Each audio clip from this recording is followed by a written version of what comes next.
Thanks for your interest in the P-Shot at IHM. I'm Dr. Adrienne Carmack, Medical Director of Integrative Health Matters. This is one of 3 talks about our sexual rejuvenation options at IHM. In each video, I tell you all about a particular therapy option from the perspective of a conventionally trained urologist who is also a functional medicine practitioner, me. If you've watched our other videos, you may notice some overlap in the content. I decided to repeat myself rather than also making a general video so that you could have everything you needed in one place. I'm trying to be as thorough as possible so you know everything you need to know about the P-Shot. I hope that is the case, and if you are interested in our other services and watch those videos, please forgive me for repeating myself. I am a board-certified urologist, and I practiced in conventional hospital settings for 15 years. Early in my career, I began studying integrative medicine, both for myself and for patients who weren't being helped by standard medical therapies. That interest led me to study functional medicine, and I am a certified practitioner through the Institute for Functional Medicine. My clinical practice at IHM focuses on an approach to urology that uses both conventional and integrative approaches to help patients achieve the results they want. Being able to offer treatments such as shockwave therapy and platelet-rich plasma or PRP therapy allows us to truly provide an integrative healing approach for your sexual wellness. Our sexual rejuvenation programs use advances in the field of regenerative medicine to help you heal. Regenerative medicine is a modern field that aims to regenerate damaged tissues in the body. In other words, to heal. It may be defined as the process of replacing or regenerating human cells, tissues, or organs to restore or establish normal function. The Priapus Shot, or P-Shot, is named after the Greek god of fertility, protector of livestock, fruit plants, gardens, and male genitalia. The P-Shot has been used in the treatment of erectile dysfunction, the inability to obtain an erection sufficient for satisfying sexual activity, and Peyronie's disease, a condition in which scar tissue forms on the penis and causes curved, painful erections. The P-Shot is an injection of a man's own platelet-rich plasma into his penis, which promotes healing. So what is platelet-rich plasma, or PRP? Platelets are a type of cell found in your blood.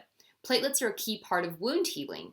Your body sends platelets to injured tissue to trigger the healing response. Platelets work in all phases of wound healing, and they do this by releasing growth factors and cytokines, which stimulate multiple healing processes in your body.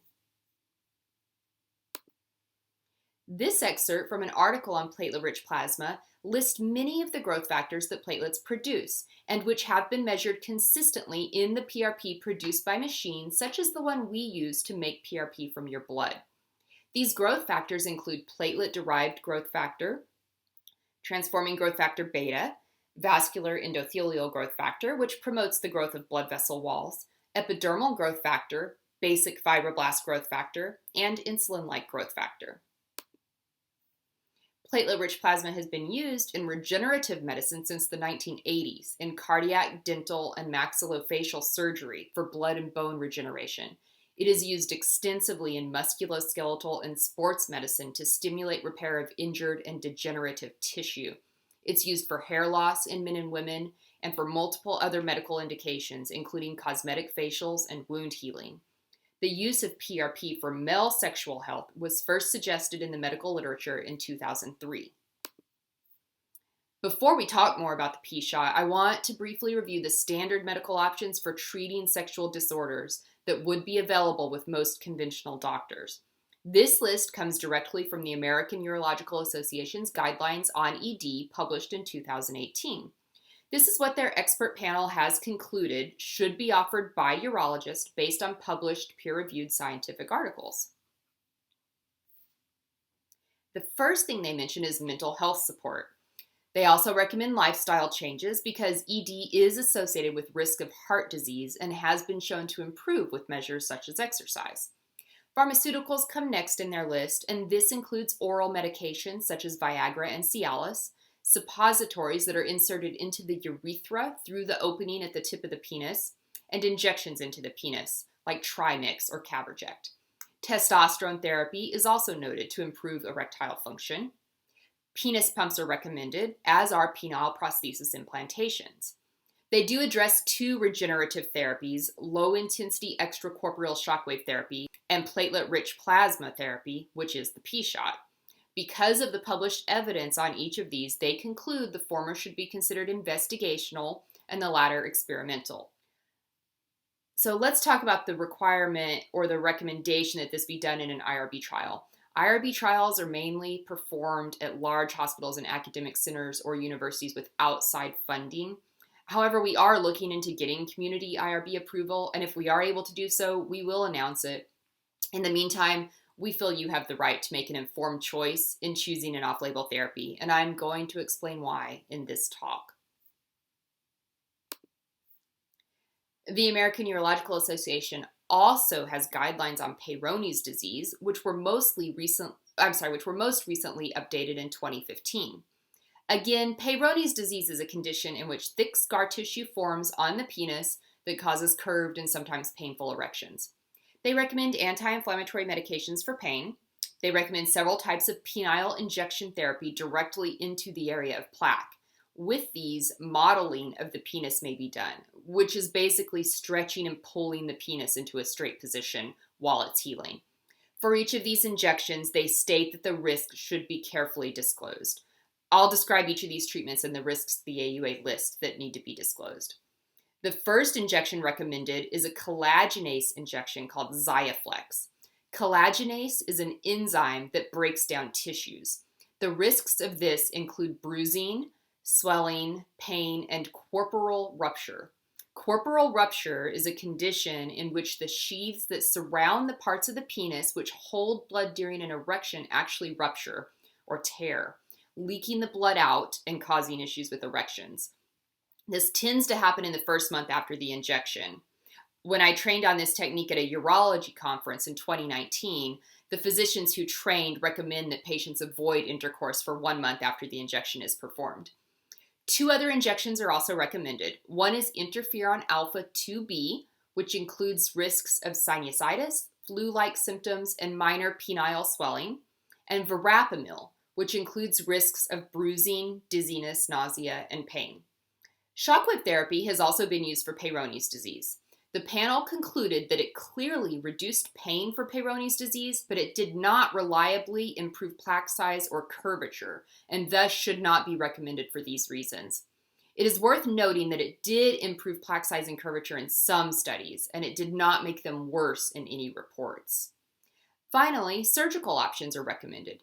Men without ED can undergo surgery to either lengthen the side of the penis with the plaque by cutting into the plaque, removing it, or using a graft, such as with inner cheek tissue, into the penis.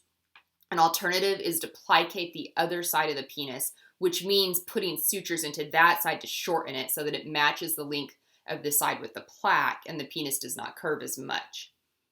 Men who also have ED are advised to have an inflatable penile prosthesis instead of the plaque surgery, as this allows for straightening of the penis, and when the prosthesis is inflated, the penis will be hard enough for penetration. These guidelines do not address the use of platelet-rich plasma, the P-Shot, for Peyronie's disease.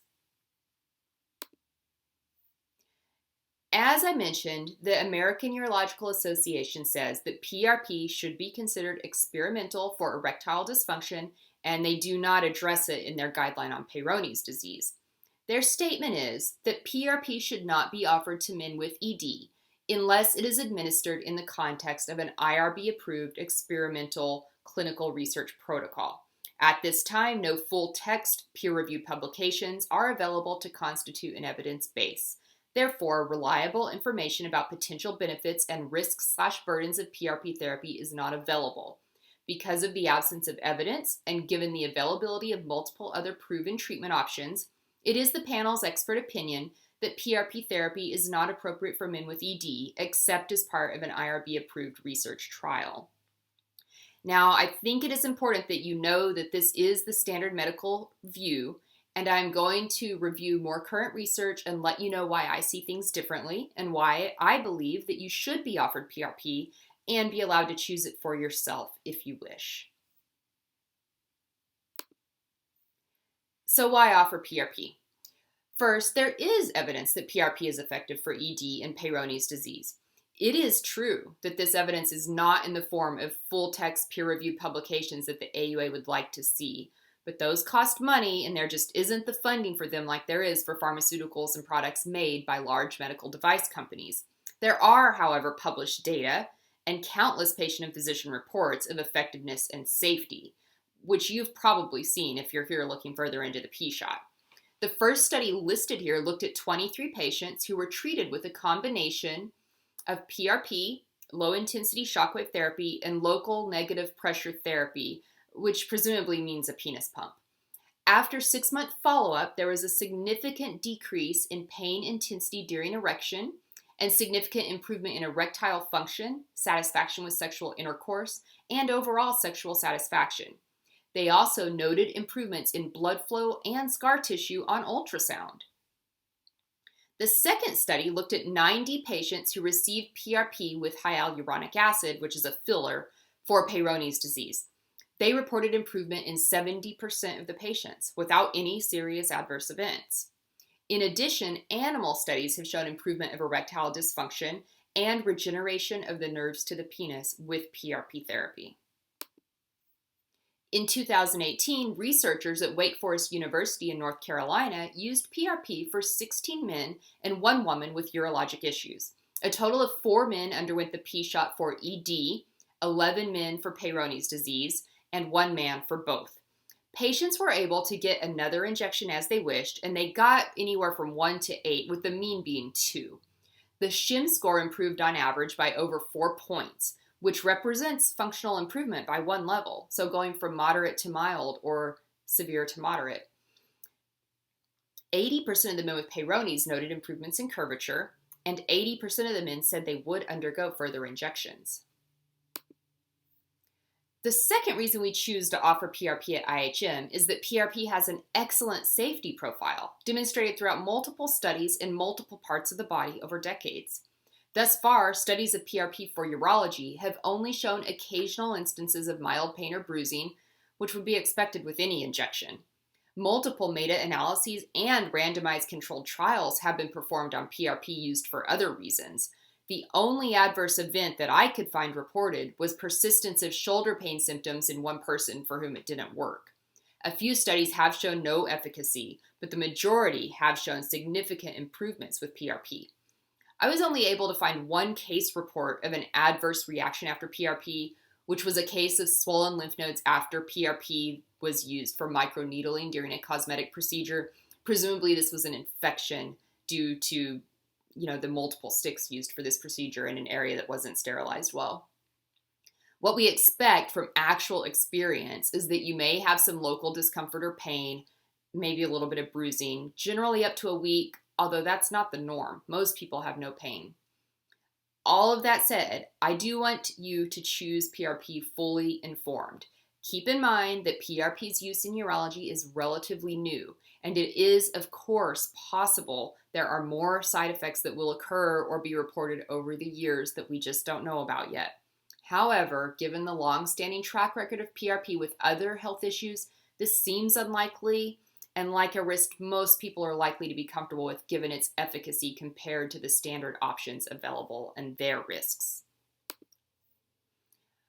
We have chosen to offer PRP therapy for ED and Peyronie's disease at IHM because we believe it meets medical ethical standards, which is the first consideration that should be given to any treatment. I've shown you that there is evidence to support the use of PRP for these indications, and there is long-term evidence that shows the side effect profile is low. The existing procedures in the mainstream, the ones that are recommended by the AUA, have higher side effect rates. Xiaflex, the collagenase injection for Peyronie's disease, has a 0.5% penile rupture rate. That means for every 200 men who receive the injection, 1 will have a rupture of his penis that may require surgery, may produce more scarring, and will certainly require a long recovery. It is recommended that men who receive this injection abstain from intercourse for a month afterwards to minimize this risk, as I mentioned earlier. A penile prosthesis implantation has multiple side effects, including an up to 11% reoperation rate. Medications and the use of a penis pump alone are beneficial, but they do not promote actual healing if they are not used with adjunct regenerative therapies. There are a few precautions to take for those who have medical issues. There are some medications that may interfere with the procedure or increase your risk of bleeding after the procedure. This includes antiplatelet drugs such as Plavix. In order to get a P shot, someone on Plavix must have cardiologist clearance that allows for holding the medication for 1 week, 5 days prior and 2 days after the treatment. Aspirin needs to be held for 10 days prior and 2 days after the treatment. Non-steroidal anti-inflammatory drugs must be stopped at least 2 days before the procedure and ideally held as long as possible afterwards, up to 6 weeks. PRP induces a healing inflammatory process, and NSAIDs interfere with this.